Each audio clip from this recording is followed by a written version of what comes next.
Kazaluna sara yokru غير أو سمندر باز مونغارديكي بري نكري. Grano dostano salam 泽国太阳，农rat蒙个的北京的延庆那黑八达岭阿拉卡达嘞时下克里塔拉个嘞有。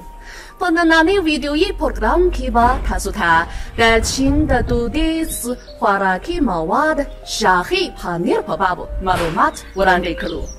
Shisha kalai na yawazi khukuli manzara balki badaya kultur hamlari. Daga hotel pa khukuli angal ki chida chinda gana navi saktmani hunar banalari da chin gana navi khoraki kultur ihsas kalu.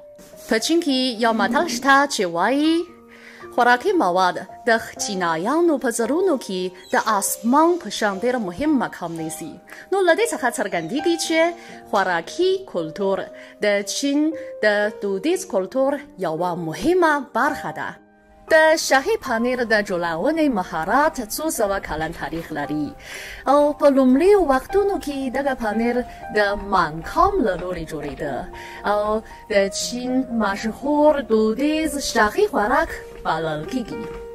ګرانو دوستانو اوس زما ترڅنګ د شاهي پنیر د غیر مادي کلتوري میراث اخیستونکی چن میخان دی. وروسته به هغه د دغه پنیر د جوړونې مهارت راښیي. د شاهي پنیر د جوړولو لارې چارې په دې ډول دي. لومړی موږ په لوښي کې شیدې اچوو او بیا شیدو ته حرارت ورکوو چې د تودوخې درجه یې باید له 80 څخه تر 50 پورې وي. بیا بوره پکې اچوو. ورپسې ګرمې شوې شیدې په یوه کیسه کې اچوو او تر هغه پورې ورته انتظار کوو تر څو د شیدو تودوخه 40 درجې ته راټیټه شي. له هغې وروسته پکې سرکه یعنې وینګر ورغلاوه کوو او په تنور یا داش کې چې داخلي تودوخه یې 110 درجې وي ګډو او د 40 دقیقو لپاره یې پخوو.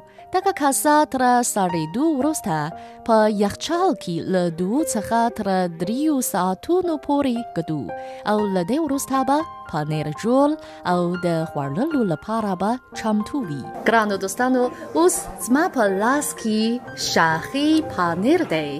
د شاهي پنیر خوندور ډېر ښه دی.